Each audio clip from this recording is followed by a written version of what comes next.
أعوذ بالله من الشيطان الرجيم. بسم الله الرحمن الرحيم. السلام عليكم ورحمة الله وبركاته.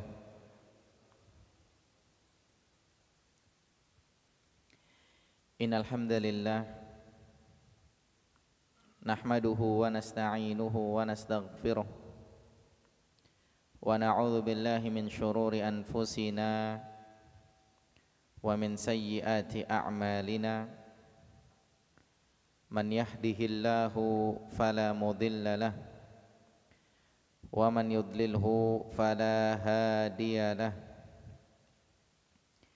وأشهد أن لا إله إلا الله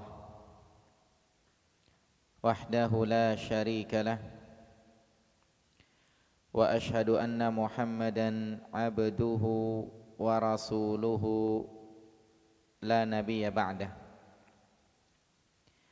فإن أصدق الحديث كتاب الله وخير الهدى هدى محمد صلى الله عليه وسلم وشر الأمور محدثاتها وكل محدثة بدعة وكل بدعة ضلالة وكل ضلالة في النار. اللهم صل على محمد وعلى آله وأصحابه ومن تبعهم بإحسان إلى يوم الدين. Para jamaah yang dimuliakan oleh Allah Subhanahu wa taala, pada kesempatan malam hari ini, hari Kamis, kita masuk di tanggal 25 Ramadan tahun 1445 Hijriah atau 4 April 2024. Kita melanjutkan kajian spesial malam iktikaf, yaitu dengan tema nasihat berharga meraih hidup bahagia. Di sini kita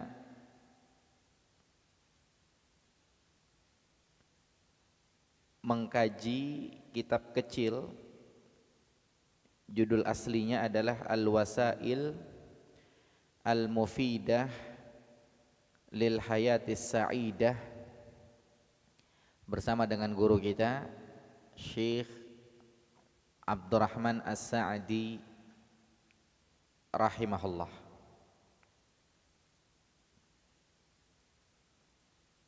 Dan melanjutkan dari pertemuan yang sebelumnya, kita masuk di halaman 17. Karena yang sebelumnya kita sudah baca muqaddimah dari halaman 1, dan dalam muqaddimah mungkin yang menarik ada di halaman 2,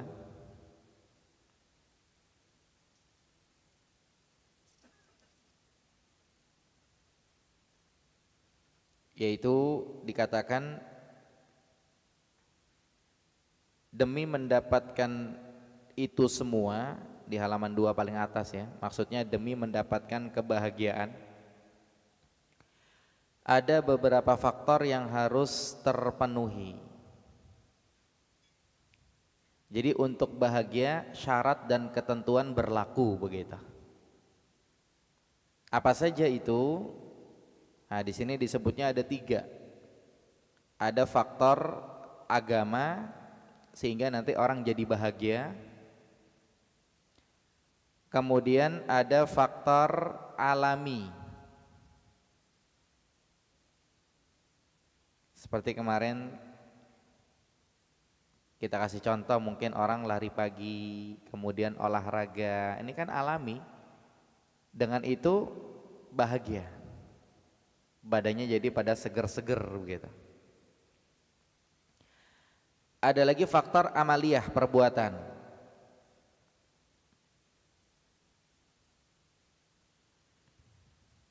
Orang-orang yang beriman itu lengkap, tiga-tiganya punya, agama punya, faktor alami punya. Kalau mau goes naik sepeda tinggal jalan gitu kan, alami, bikin sehat, bikin bahagia.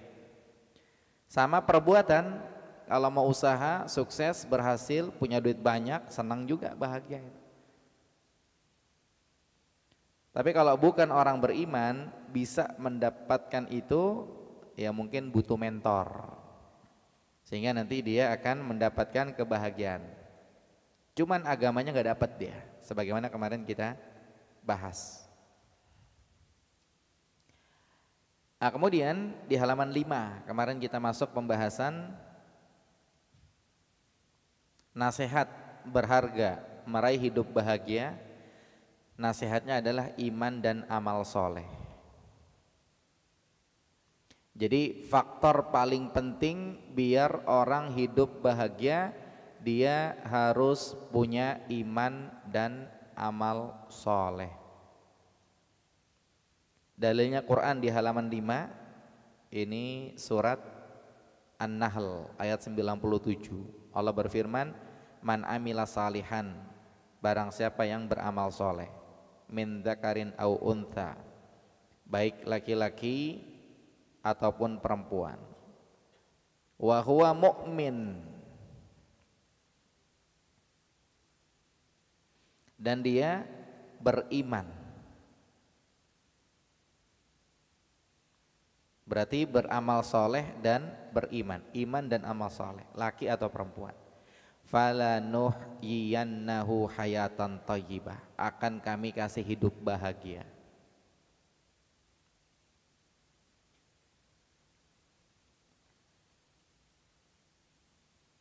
Wala najziyannahum ajrahum, dan akan kami berikan balasan buat mereka bi ahsani ma kanu ya'malun, dengan balasan terbaik yang dulu mereka telah lakukan. Maka iman dan amal soleh kesimpulannya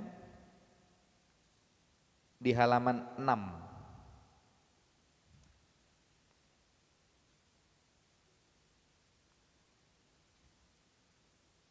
Jadi paragraf yang kedua. Dikatakan di dalam ayat ini Allah memberitakan dan menjanjikan bagi orang yang dapat memadukan antara iman dan amal saleh untuk mendapatkan kehidupan yang baik di dunia ini dan balasan yang baik pula di dunia dan akhirat. Berarti kesimpulannya Allah menjanjikan orang yang punya iman dan amal saleh bakal hidup bahagia dunia dan akhirat.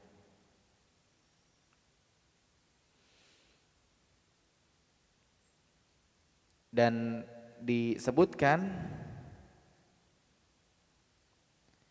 di halaman 6 paragraf yang terakhir,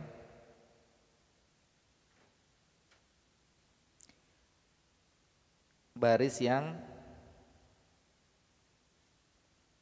ketujuh, dikatakan apa di situ?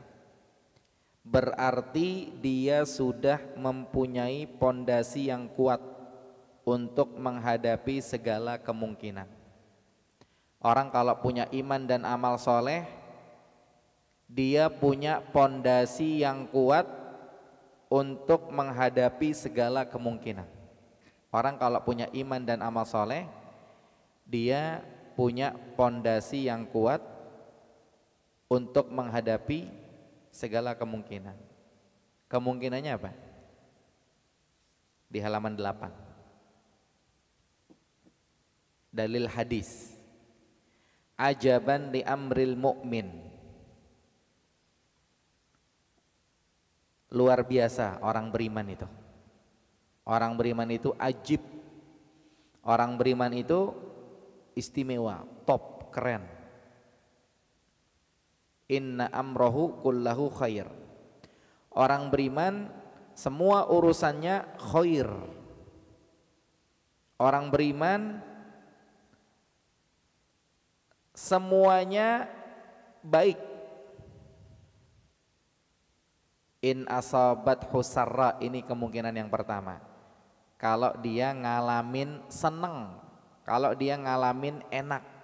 Syakara, dia bersyukur. Fakana khairan lahu, dan itu baik buat dia.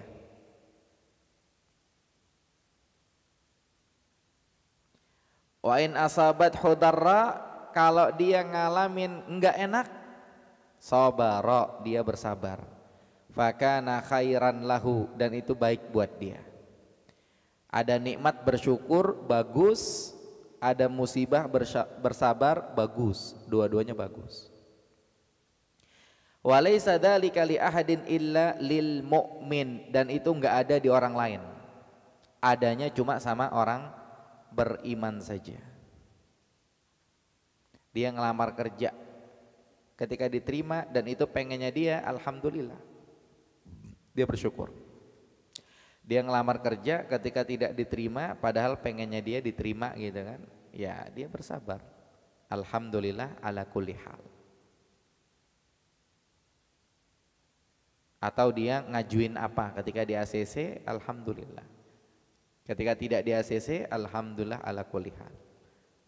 Intinya adalah orang kalau punya iman dan amal soleh, dia siap menghadapi berbagai kemungkinan yang ada di hadapannya.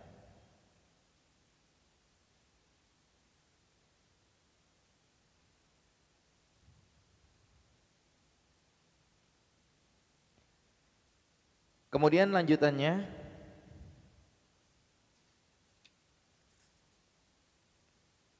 kita perhatikan berikutnya di halaman 16.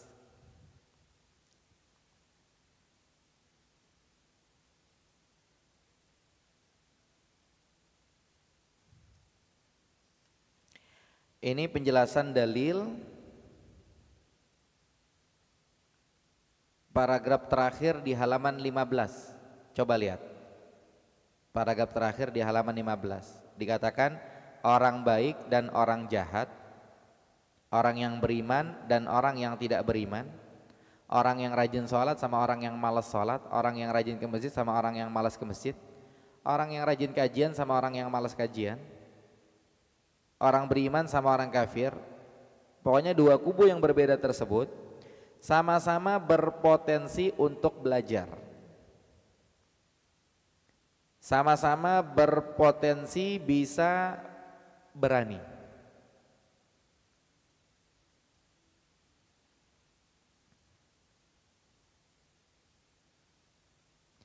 Kemudian di halaman 16 lanjutannya, mereka juga sama-sama mempunyai potensi kejiwaan yang dapat melunakkan dan meringankan hal-hal yang menakutkan.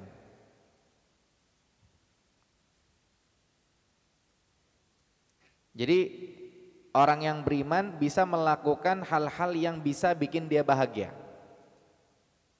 Orang yang tidak beriman bisa melakukan hal-hal yang bisa bikin dia bahagia.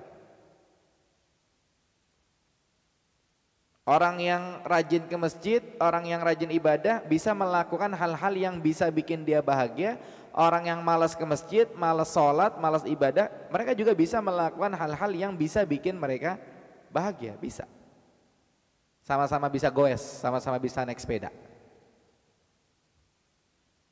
Bedanya apa? Hanya saja seorang mukmin mempunyai keunggulan dengan keimanannya. Punya iman dan amal soleh mereka itu. Orang mukmin punya kesabaran, orang mukmin punya nilai tawakal kepada Allah. Orang mukmin dia punya harapan untuk dapat pahala. Hal-hal inilah yang menambah keberanian untuk meringankan beban rasa takut, juga meringankan musibah yang menimpanya. Jadi bedanya di situ. Masing-masing mereka bisa berusaha biar mereka bahagia, mereka harus ngapain? Cuman orang beriman tampil beda. Mereka punya nilai plus berupa apa? Iman dan amal soleh. Gambarannya Allah sebutnya dalam Quran surat An-Nisa ayat 104, in takunu ta'lamun, kalau kalian ngalamin sakit, fa innahum ya'lamun, mereka juga ngalamin sakit. Kalau kalian ngalamin gak enak, mereka juga ngalamin gak enak. Fa innahum ya'lamun kama ta'lamun, mereka ngalamin gak enak seperti kalian ngalamin gak enak, sama. Bedanya apa? Bedanya watarjuna minallahi ma la yarjun. Kalian itu mengharapkan sesuatu dari Allah, sesuatu yang mereka tidak mengharapkannya, mereka nggak kepikiran. Kalian mikirin pahala, mereka nggak mikirin pahala. Ya, mereka pada goes naik sepeda, jalan kaki biar pada seger, sehat, biar panjang umur, biar nggak mati.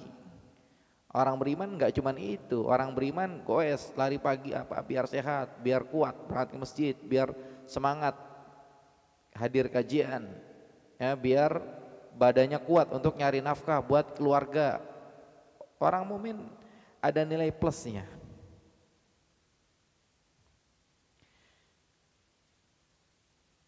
Kemudian juga beda kalau orang yang tidak beriman, mereka biasanya tidak sabaran. Orang beriman sabaran. Fadilahnya disebutkan di halaman 17, ada Quran surat Al-Anfal ayat 46.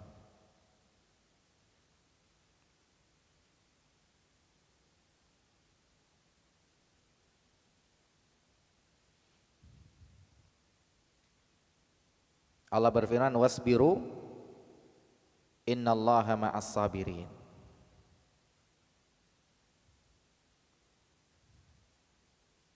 Ya, bersabarlah kalian, sesungguhnya Allah bersama dengan orang-orang yang bersabar. Jadi orang beriman ini sabaran dan Allah akan bersama dengan mereka. Ini kelebihannya orang yang beriman.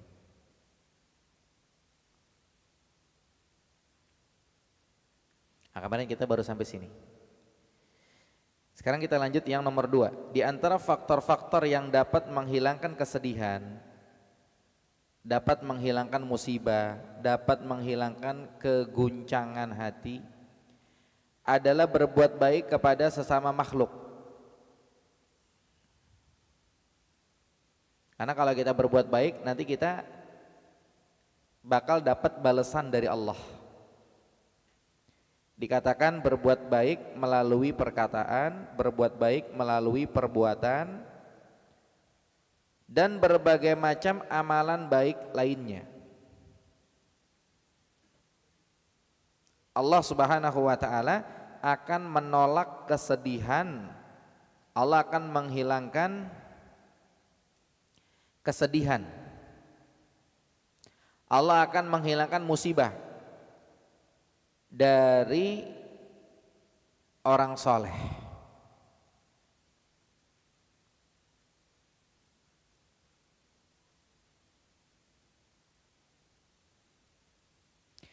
Kemudian juga orang jahat. Jadi orang soleh kalau berbuat baik, Allah bakal berbuat baik balik sama dia.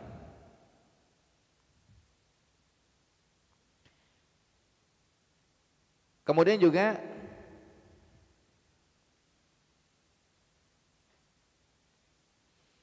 orang yang jahat, ketika dia berbuat baik, Allah juga akan berbuat baik sama dia, sesuai dengan perbuatan baik yang dilakukan.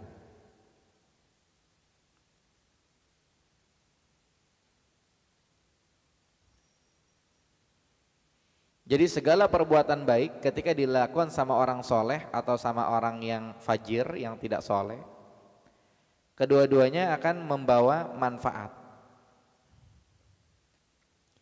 Hanya saja bedanya apa? Bedanya di halaman 18. Bagi seorang mukmin akan mendapatkan porsi yang lebih sempurna.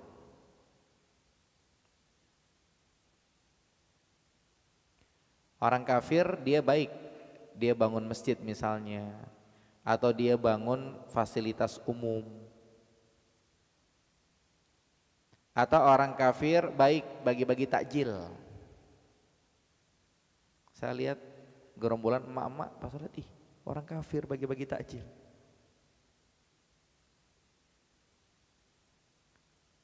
Maka ketika seseorang itu berbuat baik, baik dia orang beriman atau bukan orang beriman, dia akan mendapatkan kebaikan dari itu. Cuman orang yang beriman dapat nilai lebih.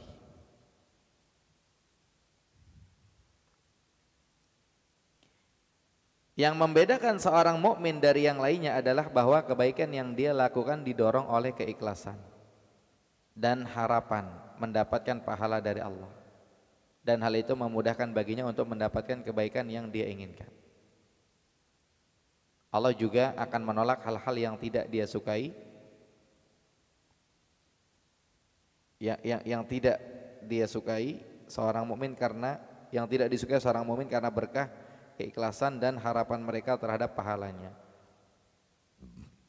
Jadi di sini lagi ingin menyampaikan kepada kita, orang kalau berbuat baik pasti dia akan mendapatkan manfaatnya.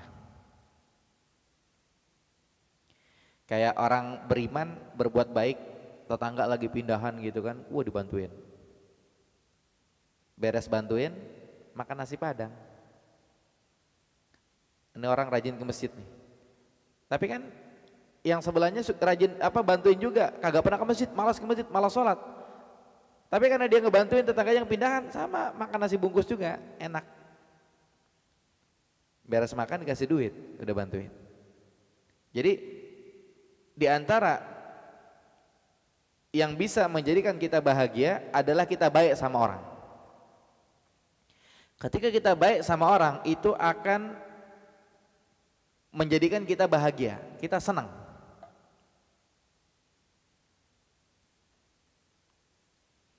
Ini kayak contoh, mungkin yang pernah haji, yang pernah umroh. Di sana itu ketika bagi-bagi minum, mereka baik gitu. Ayo minum. Tahu nggak yang bahagia siapa? Yang bahagia yang dikasih minum, dan yang ngasih minum lebih bahagia lagi dia. Gitu. Makanya para ulama mengatakan ketika datang tamu ke rumah kita kasih makan enak, tuh tamu bahagia enggak? Jawabannya bahagia. Akan tapi ketahuilah, sahibul bait yang punya rumah jauh lebih bahagia lagi ketika dia membahagiakan orang lain. Jadi bahasanya apa? Bahagia dengan membahagiakan orang lain. Allah berfirman dalam Quran surat An-Nisa ayat 114, la khaira, tidak ada kebaikan, fi kasirin min najwahum, dari kebanyakan bisikan-bisikan mereka, illa man amara bisadaqatin, kecuali kalau nyuruh sedekah, au ma'rufin, atau nyuruh berbuat baik, au islahin bainan nas, atau nyuruh islah. Wa man yaf'al dzalika, dan siapa yang melakukan hal demikian, ibtigha amardatillah, mengharap ridha Allah, fasaufa nu'tihi ajran azima, akan kami berikan pahala yang besar. Tapi kalau dia tidak meniatkan ini, mencari ridha Allah, dia akan dapat kebaikan saja. Ya, dia akan dapat kebaikan.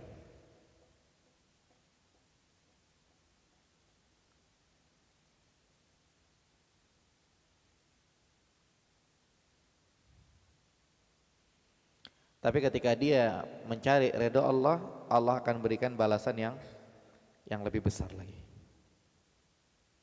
Dijelaskan di halaman 19 paragraf terakhir, di dalam ayat ini Allah menginformasikan bahwa hal-hal yang disebutkan tadi semuanya akan bernilai baik bagi orang yang melakukannya, baik orang soleh ataupun orang yang tidak soleh. Dan sebuah kebaikan biasanya mendatangkan kebaikan dan menolak keburukan. Seorang mukmin yang hanya mengharapkan pahala Allah akan mendapatkan balasan yang besar, di antaranya adalah dalam bentuk hilangnya kesedihan, kemudian hilangnya musibah dan hal-hal yang mengganggu lainnya. dengan caranya Allah, dia bakal bahagia. Ya kayak orang kafir suka bagi-bagi makanan, Allah kasih kebahagiaan buat mereka pas mobilnya keluar gang. Oh ini orang baik, ini orang baik. Dia kafir tapi baik-baik. Dibantuin untuk bisa jalan, diparkirin. Jadi kebaikan itu mendatangkan kebahagiaan. Orang beriman ketika berbuat baik, maka dia bakal bahagia lebih dengan itu dibandingkan orang kafir. Orang kafir baik aja dia bahagia. Ya, lihat orang kafir bagi-bagi takjil, mereka tuh senang loh. Mereka rapi-rapin di atas meja, wah mukanya happy-happy tuh. Nggak muka sedih mereka, nggak muka capek juga, senang. Bahagia dia dengan bahagia orang lain. Tapi orang beriman berlipat-lipat kebahagiaan yang mereka rasakan. Itu bedanya. Makanya sebab bahagia pertama adalah iman dan amal soleh, kata kuncinya. Walaupun yang berikutnya sempat disampaikan yaitu dengan membahagiakan orang lain, kita jadi bahagia. Seorang ayah, seorang ibu memberikan kebahagiaan kepada anaknya, anaknya itu senang, tapi orang tuanya lebih senang lagi karena ngelihat anaknya senang, kan begitu.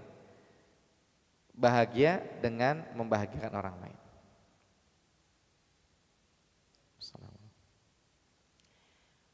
Itu nasihat yang pertama, meraih hidup bahagia dengan iman dan amal soleh.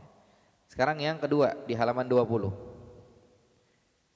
meraih hidup bahagia dengan aktivitas, kemudian dengan ilmu,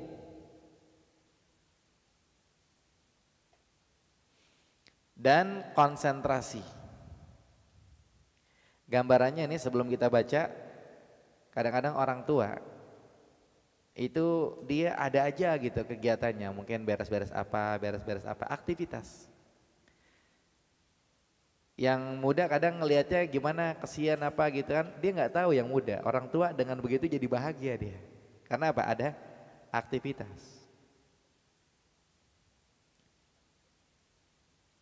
Ya ibu saya rahimahullah ketika sudah sakit-sakit itu aktivitasnya dagang es, dagang apa, dapat duitnya sehari berapa? Cuma 15.000, 30.000. Tapi bukan mikir dapat duitnya, mikirnya apa? Aktivitasnya.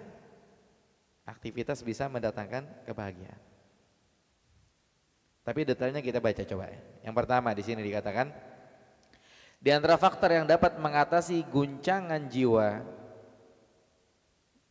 karena tegangnya urat saraf, jadi nggak bahagia dia ini, atau mungkin dia gelisah. Nah, di antara faktor yang bisa mengatasi itu adalah apa? Menyibukkan diri dengan berbagai aktivitas. Udah aktivitas saja biar apa namanya? Biar nggak pusing. Ambil vakum, nyalain, wah, ya kan? Cari sapu lidi, gesek-gesek. Kemudian lihat ada gelas apa, udah gerak aja udah.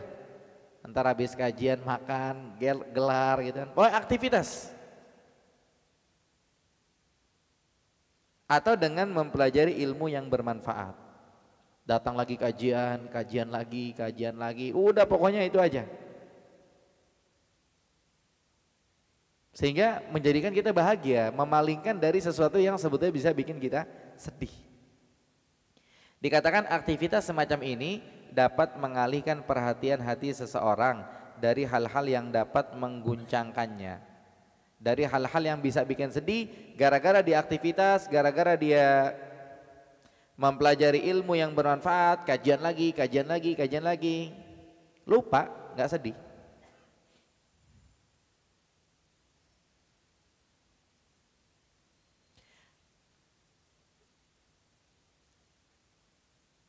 Ya kayak saya, ibu saya meninggal rahimahullah, ya saya pas udah berapa hari kalau nggak salah, sekarang udah lupa ya.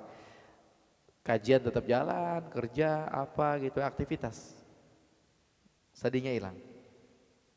Atau mungkin seorang istri yang mungkin suaminya meninggal dunia, berlarut-larut dia dalam kesedihan, mungkin sudah berapa bulan, sudah berapa tahun, ini Solusinya aktivitas.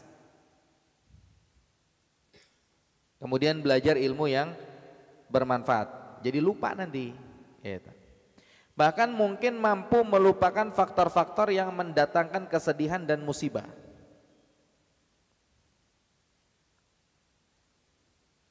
Jiwanya menjadi senang dan semangatnya berkobar-kobar, semangatnya bertambah gara-gara dia aktivitas. Faktor-faktor semacam ini bisa berlaku bagi orang yang beriman dan yang tidak beriman. Aktivitas tadi.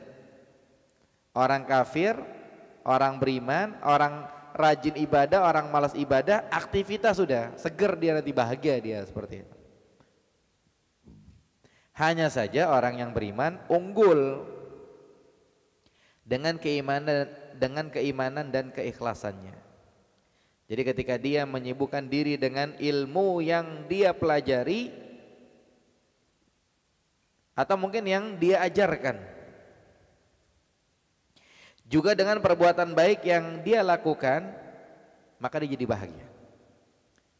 Jika yang dia lakukan berbentuk ibadah, maka tentu nilainya adalah ibadah. Jika berbentuk pekerjaan atau kebiasaan duniawi, maka pekerjaan itu dia sertai dengan niat yang baik dan dimaksudkan untuk membantunya dalam ibadah kepada Allah. Ini kalau kita bicara ibadah, ada ibadah mahdhah, ada ibadah ghaira mahdhah. Jadi kalau malam iktikaf, pagi tidur, niatnya apa? Istirahat biar kuat. Itu hitungannya ibadah tuh, ibadah ghairu mahdhah. Malamnya ibadah mahdhah, ngaji Quran, zikir. Pagi-pagi ibadah ghairu mahdhah, tidur. Bangun tidur, ibadah lagi mahdhah, salat zuhur. Dan karena itu semua, maka faktor-faktor tersebut sangat berperan di dalam menghilangkan kesedihan dan berbagai macam musibah, yaitu aktivitas. Ya, betapa banyak orang yang ditimpa kegoncangan hati, berapa banyak orang yang bawaannya sedih, kesedihannya berlarut-larut di halaman 22, sampai akhirnya dia ditimpa berbagai macam penyakit. Kesedihannya berlarut-larut. Makanya dikatakan ternyata obat yang paling tepat untuk itu adalah dengan melupakan faktor-faktor yang membuatnya gelisah, yang membuatnya sedih, dan menyibukkan diri dengan aktivitas-aktivitas penting. Kalau ini nanti mengerucut dia aktivitasnya belajar agama. Ya, karena itu hendaklah kita memilih kesibukan yang disenangi dan diinginkan oleh jiwa. Sebab demikian ini dapat mempercepat hasil yang dimaksudkan, wallahu a'lam. Jadi ini secara umum semuanya bisa, yaitu aktivitas. Ya biasa orang tua nggak bisa diem pengen kerja, ya mungkin kebahagiaannya letaknya di situ.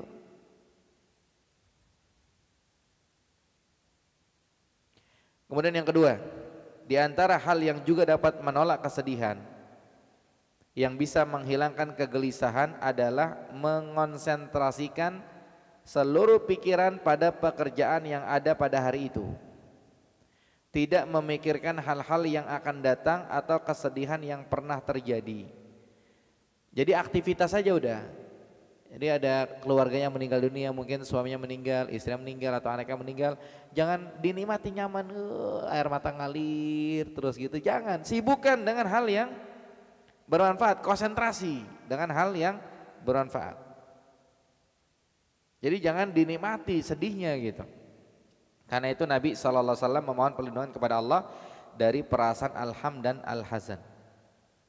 Allahumma inni a'udzubika minal hammi wal hazan. Jadi kesedihan, kegelisahan jangan dinikmati. Dia lagi duduk termenung, toto air mata netes. Lagi ngapain? Lagi menikmati kesedihan. Ya, jangan dinikmati, mendingan ngopi, ya kan? Kemudian cari roti, kemudian balas-balas WA, baca-baca WA, atau baca Quran, ya kan? Jadi jangan dinikmati itu kesedihan, jangan dinikmati kesedihan. Cari aktivitas yang bikin dia nggak sedih. Masing-masing kita pernah ngalamin sedih. Mungkin yang handphonenya jatuh, pecah layar LCD-nya. Tahu-tahu servis, waduh 1 juta. Itu kalau mau dipikirin sedih tuh. Ya kemudian yang motornya hilang lah atau yang apalah. Kalau mau dinikmati kesedihannya dipikirin sedih. Jangan dinikmati kesedihan itu. Hidup ini cuma sementara. Ya, yang qadar Allah menakdirkan akhirnya bercerai dengan istrinya, dengan suaminya misalnya. Udahlah jangan berlarut-larut, cari ganti yang lain, banyak di luar kan begitu. Kemudian yang sedih hari ini mungkin ada proyek-proyek yang tidak gol, ntar usahakan yang lain. Jadi jangan dinikmati kesedihan itu. Nabi SAW berlindung minal hammi wal hazan. Kalau sebagian orang menikmati al-hammi wal hazan, salah. Yang benar Nabi itu berlindung dari al-hammi wal hazan. Jangan sampai dinikmati itu kesedihan. Di halaman 23, al-huzun artinya kesedihan atas hal-hal yang telah berlalu, yang sudah tidak mungkin ditolak dan diraih kembali. Kalau udah hilang ya udah hilang.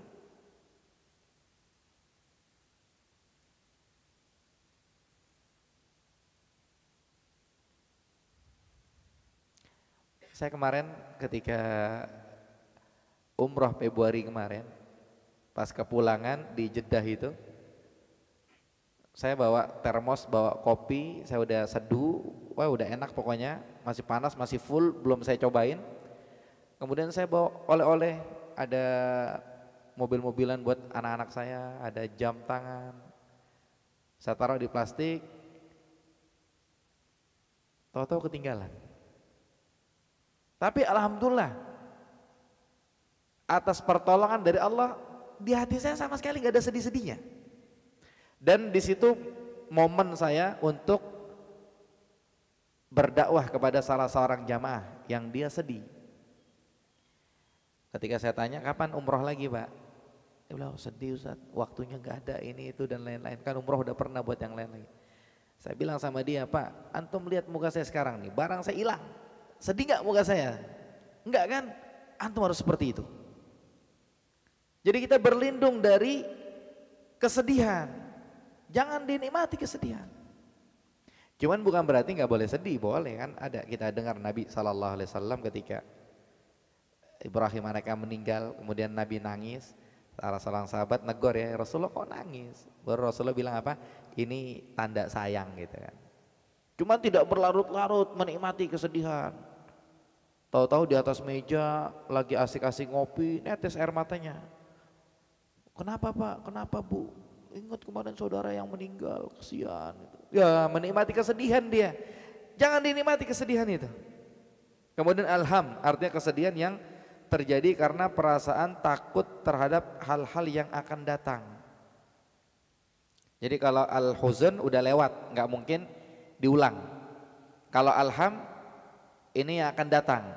Jangan-jangan terkena kayak contoh minyak naik, sayur naik, cabai naik, ini naik. Oh, dia duduk aja di atas, ya Allah ntar gimana gitu. Rasulullah berlindung dari gitu-gituan. Dengan demikian seorang hamba akan menjadi ibnu yaumihi, anak di hari itu. Artinya apa? Dia akan giat dan bersungguh-sungguh memperbaiki hari dan waktu yang dia ada pada saat itu. Jadi nggak usah mikirin yang sedih-sedih, tetap semangat. Apabila hati dikonsentrasikan untuk hal ini, maka dia akan berusaha menyempurnakan semua tugasnya. Dia akan bahagia, nggak kebawa sedih. Dengan demikian dia akan terhibur dari kesedihan dan musibahnya. Yang ketika Nabi SAW membaca doa atau mengajarkan umatnya berdoa, pada hakikatnya beliau memberikan dorongan, tentu dengan bantuan Allah dan karunia-Nya. Ketika Nabi ngajarin doa, Nabi SAW ngasih semangat. Lanjut di halaman 24. Nabi ngajarin kesungguhan dalam mencapai prestasi dan menolak kegagalan. Ya, sebagaimana yang diminta di dalam doa. Jadi ketika Nabi mengajarkan berdoa bukan berarti doa kemudian lenggang kangkung, nggak berusaha, tidak. Saya dulu ketika lulus SMA 2008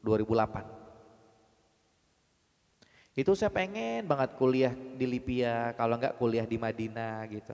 Kuliahnya ada juga yang ngajakin kuliah di Kuwait. Itu kami itu teman-teman tuh masing-masing puasa Senin Kemis, kemudian berdoa di tempat masing-masing, di posisi masing-masing. Tapi ketika berdoa, apakah udah begitu tinggal nunggu? Enggak. Kami tuh belajar. Saya pribadi persiapan buat masuk Libya belajar setahun. Setahun tuh belajar bukan belajar bahasa Indonesia, matematika, bahasa Arab, ini enggak. Cuma nahwu shorof aja belajar selama setahun. Tiap sore datang pulang. Dari muridnya 45, tinggal 35, 25, 15, tinggal 5 orang. 5 orang, salah satunya Ustadz Munir Muntaha. Tapi pada akhirnya tinggal 1 orang, saya sendiri.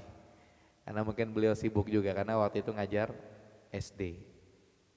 Saya ngajar SMP waktu itu. Jadi yang jelas ketika Nabi SAW mengajarkan berdoa bukan berarti diajarkan lenggang kangkung, tidak. Tapi kita diajarkan juga untuk berusaha. Kenapa? Karena doa bergandeng dengan perbuatan. Setiap hamba berusaha mendapatkan apa yang bermanfaat bagi dunia dan akhiratnya. Kayak orang berdoa, ya Allah biar masuk surga, selamat dari neraka. Biasanya itu orang rajin ke masjid, rajin sholat, rajin ibadah, rajin puasa, rajin ngaji Quran, sampai dia berdoa sampai merem-merem gitu kan.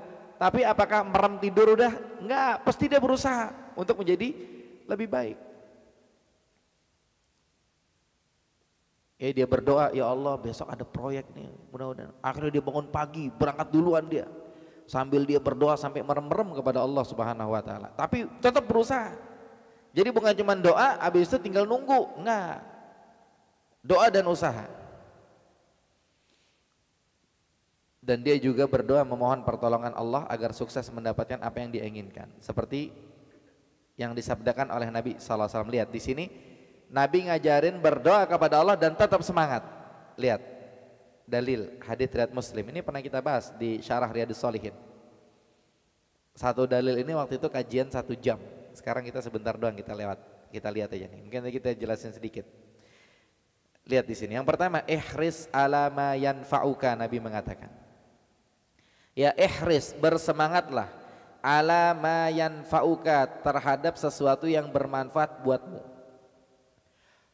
Urusan dunia, apalagi urusan akhirat. Kalau bermanfaat, yang semangat. Kita kerja dapat duit, manfaat tuh, yang semangat.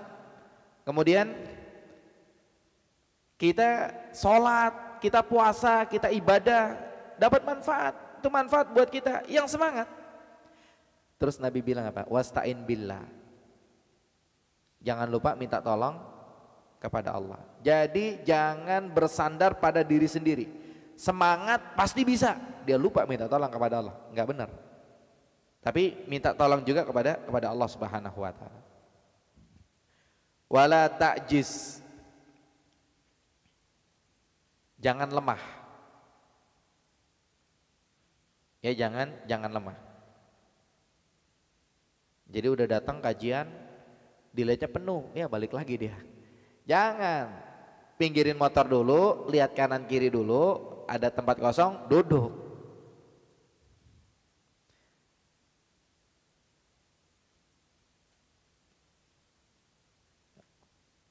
Jadi jangan lemah. Dan di antara gambarannya yang lainnya kayak kita misalkannya buka kitab. Kemudian kita pengen nyari satu permasalahan. Misalnya kita pengen nyari kapan tanggal berapa Lailatul Qadar. Pas kita lagi buka kitab, di situ ada penjelasan tentang sholat duha. Kita baca sholat duha. Baliknya lagi ada sholat syuruk, kita baca sholat syuruk. Itu namanya lemah, harusnya fokus. Kita pengen nyari kapan Lailatul Qadar, udah itu aja gitu. Ini kadang kita ngalamin itu. Maka jangan lemah.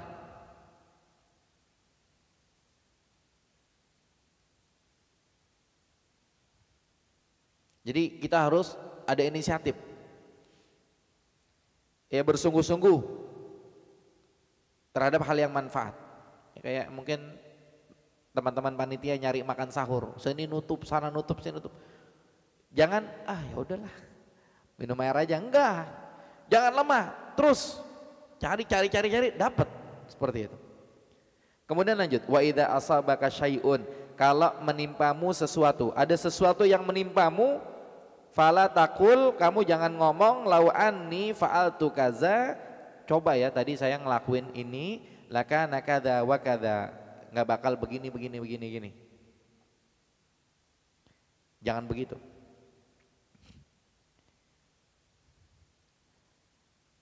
Kayak tadi saya jadwal tarawih di luar, di Kampung Duku. Jadi jalan ke sana, pengalaman saya itu ada dua. Yang pertama lewat Jalan Raya Bogor, kemudian yang kedua lewat dekat Jasa Marga Kampung Duku itu. Saya udah nyobain dua-duanya. Cuman tadi pas saya lewat Jalan Raya Bogor, banjir. Tapi alhamdulillah saya cuma bilang gini doang, banjir. Pelan-pelan saya, bismillah. Sampai lewatin banjir itu. Banjir bukan banjir besar, banjir air mengenang di jalan setengah roda motor begitu. Alhamdulillah saya nggak bilang begini, aduh coba ya lewat jalan yang sebelah sono gitu kan. Itu jangan, itu dilarang tuh. Nggak boleh bilang begitu.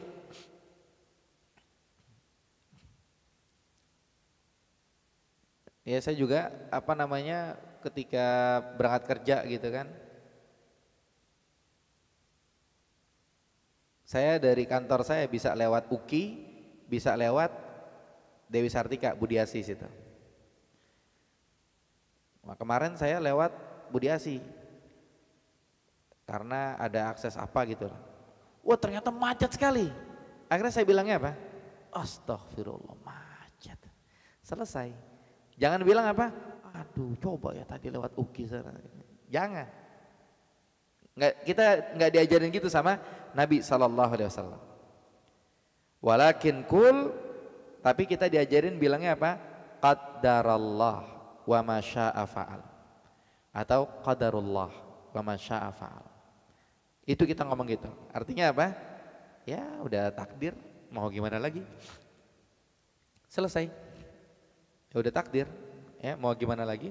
Selesai. Fa inna lau, karena kata-kata coba ya, taftahu amal syaitan, dia membuka pintu setan. Membuka pintu setan jadinya apa? Jadi kita sedih, jadi kita kecewa, jadi kita sakit hati. Saya pernah bawa mobil, ya kan? Ketika lewat jalan kecil, itu belakang yang sebelah kanan itu mepet kena tembok. Kemudian udahlah bismillah, prek 500.000. Saya bilang apa? Qadarullah, selesai. Nggak ada sedih-sedihnya di hati. Ya qadarullah, mau gimana lagi? Seperti itu. Itu yang diajarkan oleh Rasulullah sallallahu alaihi wasallam. Handphone saya layar LCD-nya pecah. Saya datang ketemu sama adik saya liatin. Qadarullah, selesai. Nggak sedih gitu. Nggak sedih, tinggal ke tukang servis, benerin, beres. Alhamdulillah Allah kasih ada dananya buat nyervis kan gitu. Ada lagi, saya punya saudara, saya lihat handphone dia udah pecah-pecah depannya gitu kan. Pas ke tempat servis, tahu-tahu 750.000, lumayan gede. Akhirnya dia nggak mau benerin, saya bilang udah bismillah benerin nggak apa-apa. Dan saya tanya kenapa tuh bisa jatuh? Kesenggol sama temennya depan rumah. Akhirnya apa? Qadarullah, beres.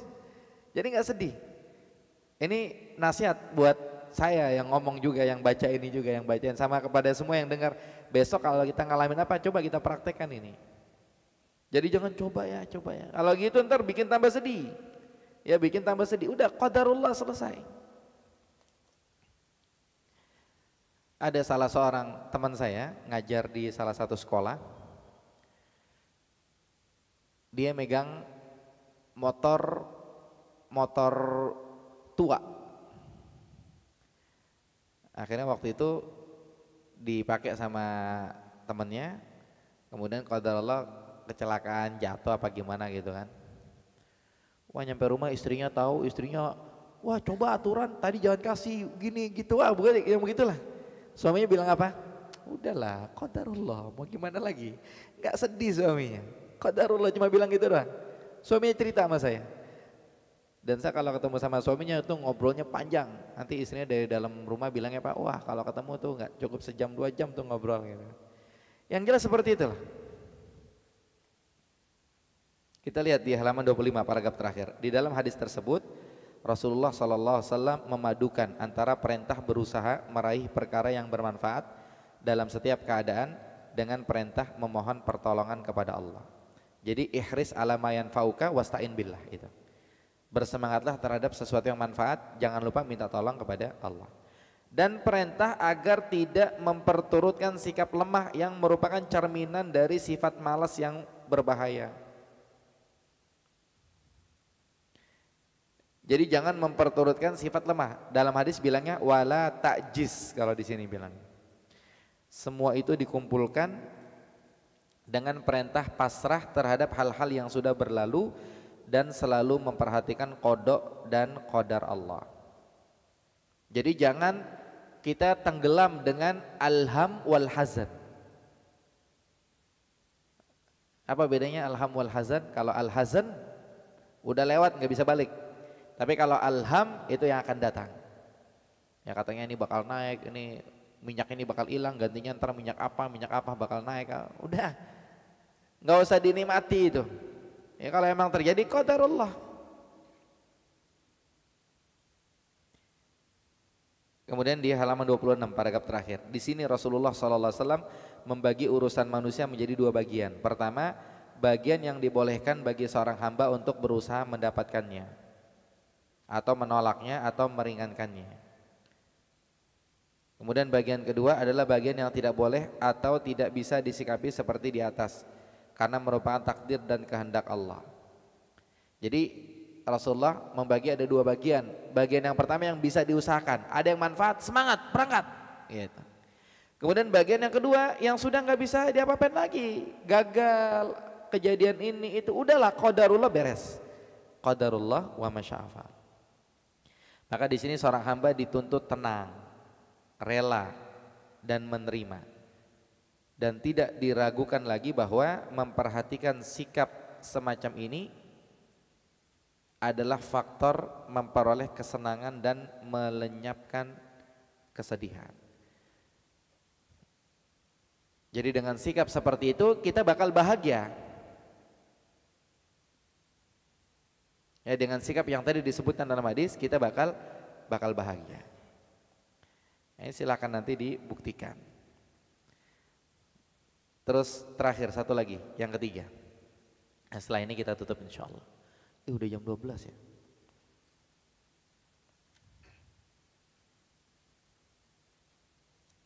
Ini kan kita pertemuannya 4 kali, ya kan? Saya udah tanda-tandain biru nih. Jadi sampai biru-biru ini udah ada 4 biru. Saya udah tandain. Nah ini biru yang pertama, biru pertama. Saya udah targetin lah. Ini biru yang kedua. Kemudian ini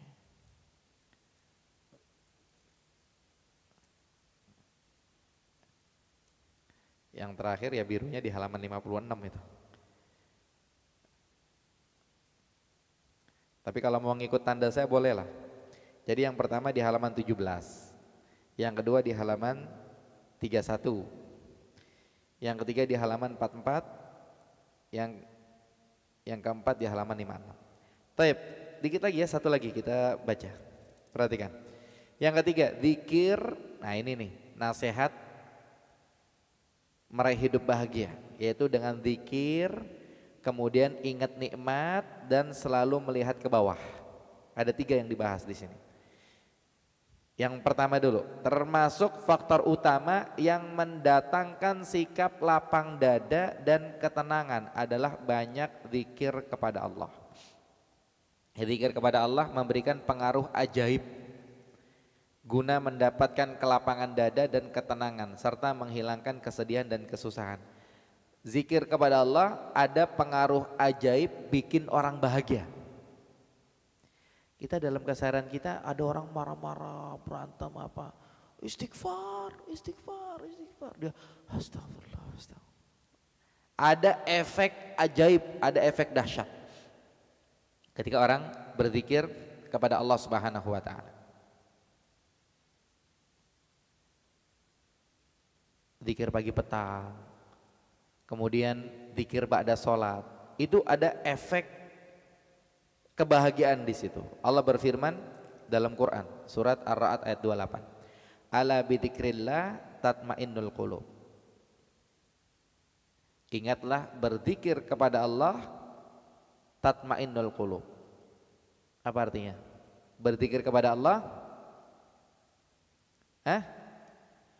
bisa bikin hati bahagia. Kalau di sini terjemahannya kan hati menjadi tentram. Kurang nonjok ya. Kurang gigit. Nah, ini lihat nih. Ala bidzikrillah tatmainnul qulub. Ingatlah berzikir kepada Allah bisa bikin hati bahagia. Di halaman 28 paragraf kedua.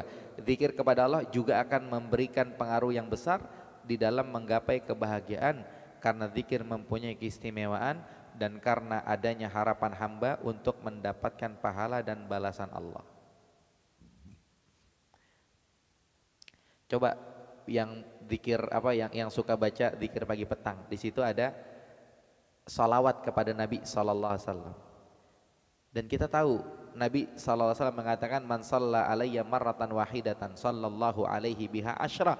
Barang siapa yang bersalawat kepadaku satu kali, Allah akan bersalawat kepadanya 10 kali. Itu saya pribadi dulu ya, cerita ketika saya SMP, SMA saya baca zikir itu pagi petang itu. Itu kayak ada rasa-rasa sesuatu gimana gitu dalam hati. Ada kebahagiaan mengharap pahala dari Allah, pengen dapetin itu. Barang siapa yang bersalawat kepadaku satu kali, Allah akan bersalawat kepadanya 10 kali. Atau di malam Lailatul Qadar disunahkan banyak baca apa? Allahumma innaka afuwun tuhibbul afwa fa'fu anni. Coba rasakan sesuatu dalam hati ketika kita baca itu. Atau ketika kita berzikir, kita berdoa kepada Allah, Rabbana atina fid dunya hasanah wa fil akhirati hasanah wa qina adzabannar. Atau kita ngelihat Ka'bah di TV, gambar dan kita tahu-tahu hati terenyuh, kita berzikir kepada Allah, kita bilang apa? Ya Allah, pengen ke sana, kasih kemudahan ya Allah.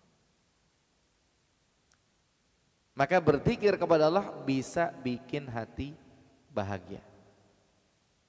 Kadang-kadang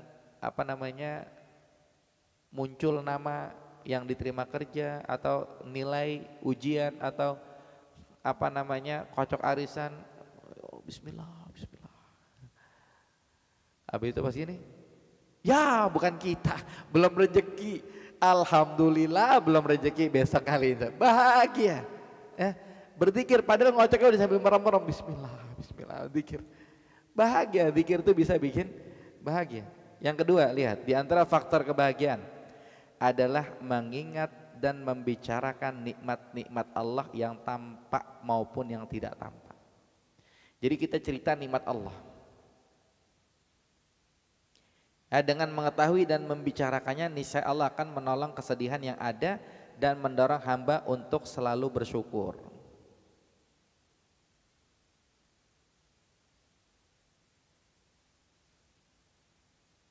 Jadi cerita nikmat Allah bisa bikin hati bahagia. Ya, syukur atau berterima kasih adalah sikap yang sangat mulia dan terpuji. Walaupun seseorang berada di dalam kondisi fakir, sakit, dan tertimpa berbagai macam ujian lainnya. Jika seorang hamba ingin membandingkan antara nikmat-nikmat Allah yang tak terhitung jumlahnya dengan jumlah musibah yang menimpanya, tentu musibah itu tiada artinya. Jadi di sini diajarin untuk kita ingat-ingat nikmat Allah.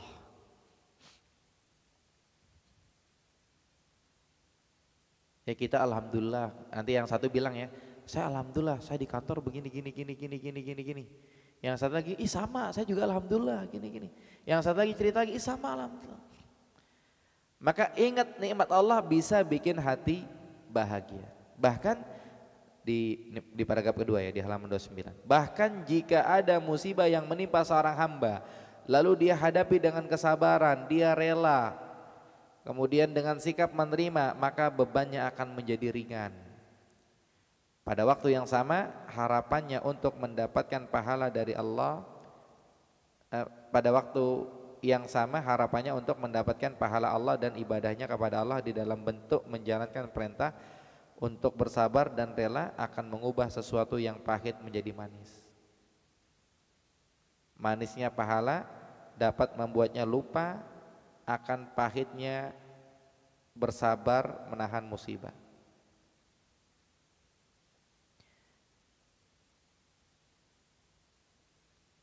Jadi yang pertama di sini diingatin supaya ingat-ingat nikmat Allah. Kemudian yang kedua disuruh bersabar. Dan orang kalau bersabar, maka pahala yang dia bayangkan itu jauh lebih manis ketimbang sakit yang dia rasakan. Ya kayak kita lagi sakit pinggang nih. Kita bilangnya apa? Tahur insya Allah. Insya Allah ini jadi penggugur dosa-dosa kita. Itu jauh lebih manis ketimbang sakit yang kita rasakan.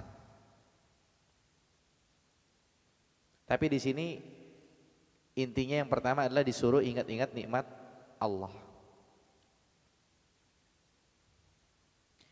Kemudian yang ketiga, termasuk faktor yang sangat mendukung dalam hal ini adalah mengikuti petunjuk Nabi Sallallahu Alaihi Wasallam.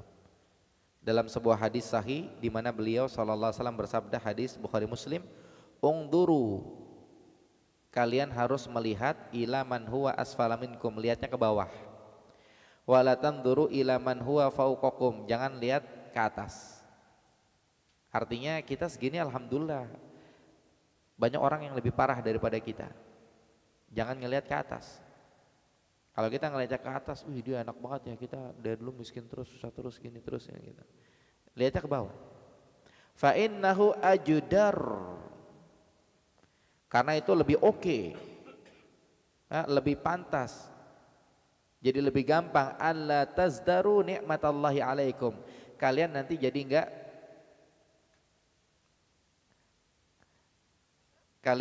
enggak kecewa dengan takdir Allah, dengan nikmat Allah yang dianugerahkan kepada kalian. Jadi kalau kita lihat ke bawah, oh ternyata ada yang lebih parah dari kita. Tapi kalau kita lihat ke atas, itu orang enak banget ya, kagak pernah ke masjid tapi rezekinya lancar, nih punya itu punya, kita rajin ke masjid, wah nggak beres-beres tuh dia ngomong. Tapi kalau dia lihat ke bawah, alhamdulillah, ternyata ada yang lebih susah daripada kita. Itu yang diajarkan oleh Nabi Sallallahu Alaihi Wasallam. Apabila seorang hamba meletakkan di depan matanya cara pandang yang mulia ini, niscaya dia akan melihat bahwa dirinya lebih unggul dibandingkan sebagian besar orang di dalam masalah kesehatan dan rizkinya. Ya bagaimanapun kondisi dia yang sebenarnya. Jadi ngelihat, itu kasihan.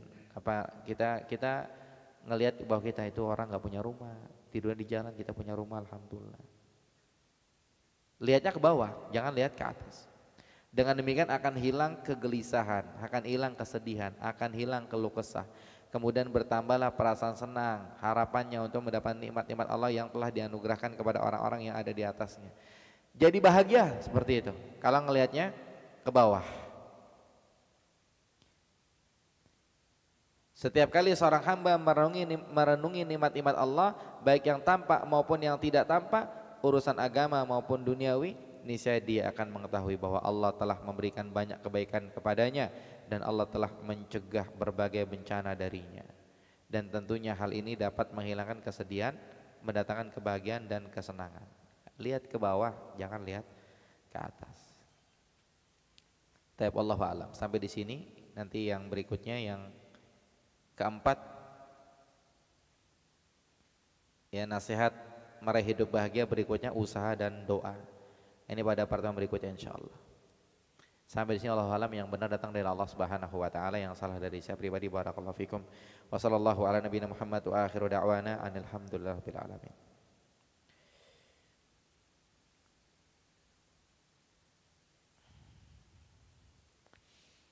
Nah, di sini ada pertanyaan. Assalamualaikum Ustaz. Waalaikumsalam. Mohon pencerahan, apakah Lailatul Qadar hanya didapatkan oleh orang yang i'tikaf saja? Jawabannya tidak. Apakah Lailatul Qadar hanya didapatkan oleh orang yang i'tikaf saja? Jawabannya tidak. Orang yang tidur aja dapetin Lailatul Qadar. Orang yang kagak ibadah juga dapetin Lailatul Qadar. Makanya dalam hadis itu bahasanya bilangnya apa? Man hurima faqad hurim. Siapa yang diharamkan maka dia telah diharamkan. Maksudnya apa? Kalau kagak rezekinya dia dapetin Lailatul Qadar, maka bukan rezekinya dia. Itu. Jadi kalau Lailatul Qadar semuanya dapetin Lailatul Qadar, cuman ada yang dapetin Lailatul Qadarnya lagi macet-macetan di jalan, ada yang dapetin Lailatul Qadarnya lagi tidur asik di rumah, ada yang dapetin Lailatul Qadarnya lagi maksiat, lagi mabuk, lagi mencuri ini dan lain. Ada yang dapetin Lailatul Qadarnya lagi ngopi, ada yang dapetin Lailatul Qadarnya lagi berzikir dan seterusnya. Dan Lailatul Qadar itu kan berlangsung dari awal sampai akhir. Misalkannya awalnya, contoh nih ya, awalnya beduk maghrib, akhirnya azan subuh, itu durasi Lailatul Qadar.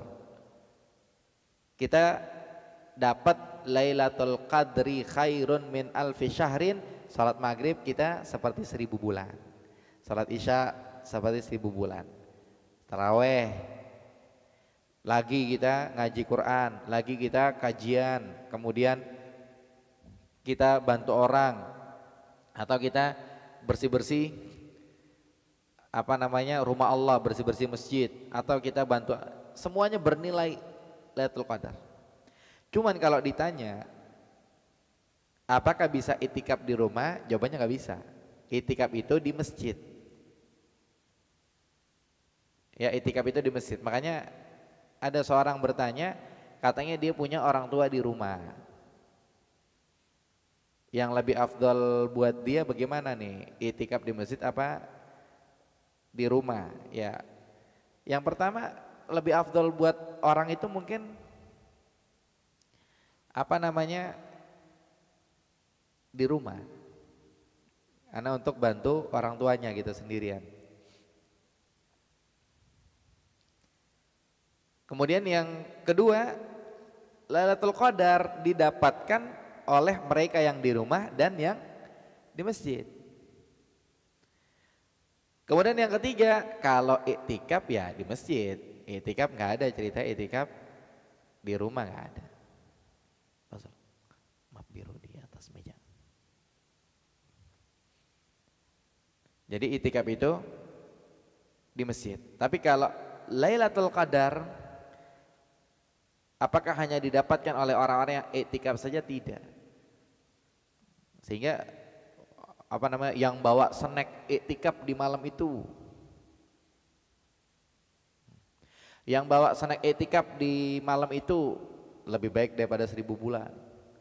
Yang nyiapin sahur di malam itu lebih baik daripada 1000 bulan. Cuman masalahnya kita nggak tahu kapan Lailatul Qadar itu.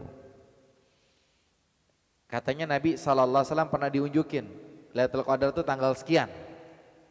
Cuman dengan hikmah Allah akhirnya dilupain lagi. Makanya Nabi SAW mengatakan cari di 10 malam terakhir. Cari di 10 malam terakhir. Cuman tadi ya, man hurima faqad hurim. Siapa yang diharamkan berarti telah diharamkan. Artinya Lailatul Qadar di malam itu dia sholat maghrib juga kayaknya enggak, sholat isya juga enggak, tarawih juga enggak, ngaji Quran juga enggak. Dan ibadah kita ini apa namanya, rezekian gitu ya. Ya, ibadah ini rezekian. Orang bisa ibadah begini rezekinya dia.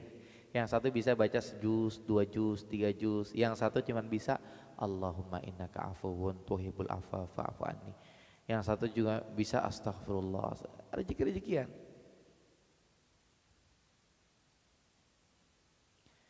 Apakah kamar yang berada di masjid layak digunakan beriktikaf? Iya.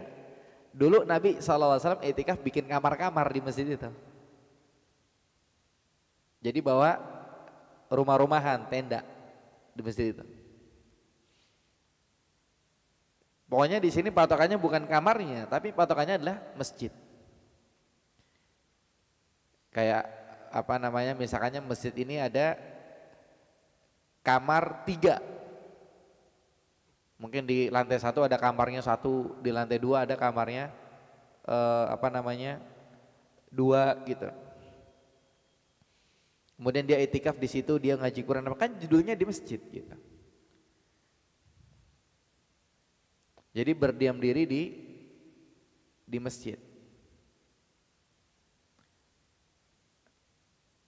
Dan kamar yang ada di masjid hitungannya dia di masjid. Cuman memang apa namanya, seperti apa namanya, pantasnya itu ya kamar itu tuh buat istirahat. Cuman kan di sini apakah kamar yang berada di masjid layak digunakan beriktikaf? Kalau yang dimaksud layak digunakan untuk beriktikaf artinya dia ibadahnya di situ, ya jangan. Cuman kayak contoh dulu Nabi SAW itu bikin tenda-tenda di masjid, kemudian istri-istri diajak untuk itikaf, diboyong semuanya gitu kan untuk itikaf. Itikafnya ya di masjid, kita ngaji Quran apa gitu. Ntar kalau capek masuk kamar tidur gitu. Ya, kalau kita di sini nggak ada kamar ya, bikin kamar masing-masing. Ada yang kamarnya di sini, di sini, di sana. Ambil posisi kamar masing-masing. Jadi apakah kamar yang berada di masjid layak digunakan beriktikaf? Kalau artinya ada kamar gitu, kayak kamar di rumah gitu kan, ada kasur apa, kemudian dia di atas kasur, ya kan?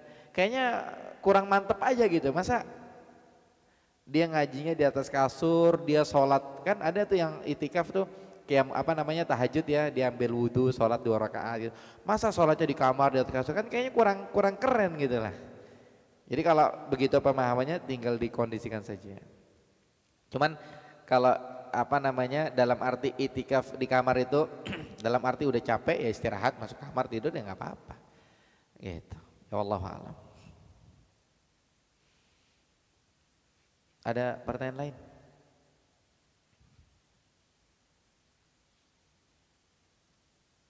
Tidak ada?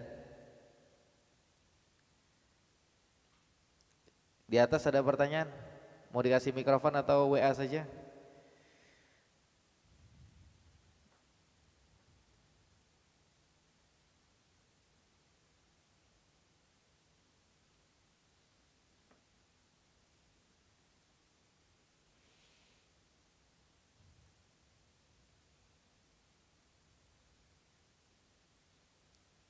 Tapi kalau tidak ada pertanyaan berarti sampai di sini kita tutup ya. Nanti beres kajian silahkan, tuh ada karpet bisa digelar, makanan di pojok bisa diterjunkan ke lapangan. Dan insya Allah kita lanjutkan besok ya. Sampai di sini yang benar datang dari Allah, yang salah dari pribadi. Barakallahu fikum. Wassallallahu ala nabiyina Muhammad wa akhiru da'wana alhamdulillah rabbil alamin. Subhanakallahumma bihamdika asyhadu an la ilaha illa anta astaghfiruka wa atubu ilaik. Assalamualaikum warahmatullahi wabarakatuh.